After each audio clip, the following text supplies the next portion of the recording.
However, his world would instantly shatter once he gets the news that Luffy and his entire crew are apparently dead. Ace would be furious and would ask Whitebeard to let him go to Sabaody to investigate what happened. Ace would start asking locals about the incident with Kuma and the Straw Hats, but he wouldn't learn anything useful. However, due to talking to so many people, news would eventually spread about Ace being on the island. That information will soon reach Rayleigh as well, who would personally arrive at Ace's location. Rayleigh would then ask Ace to follow him to his bar while also revealing to him who he is, leaving Ace shocked. When they arrive, Rayleigh would share what he heard directly from Kuma and would reveal to Ace that his brother is actually alive. Relieved, Ace would thank Rayleigh for everything before returning to Whitebeard. However, the funny thing is that just as Ace leaves, Luffy would return to Sabawdi. You see, since Ace wasn't captured this time around, it also means that the Marineford War wouldn't happen. This then means that Luffy wouldn't go to Impel Down to rescue Ace and would instead return to Sabawdi to reunite with his crew. So does this mean that the time skip wouldn't happen? Well, not really. This is because as soon as the Straw Hats return, Rayleigh would realize that Luffy simply isn't strong enough to survive in the new world, and after what happened with Kuma, he would convince the Straw Hats to stay with him and train. So even though the Straw Hats wouldn't be separated, the time skip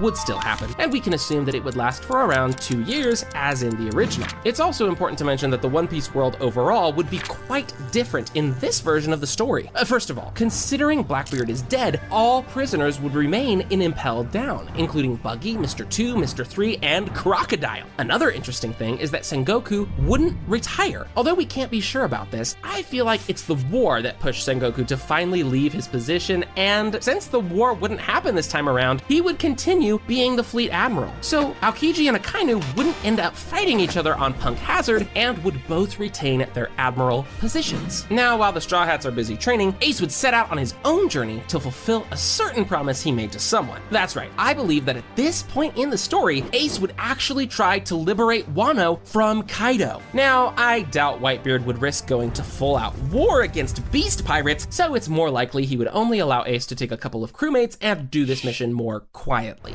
Ace would soon arrive on Wano with a small group, which would probably include Jozu, Marco, and a few other commanders. So can this group actually defeat Kaido and finally save Wano from his tyranny?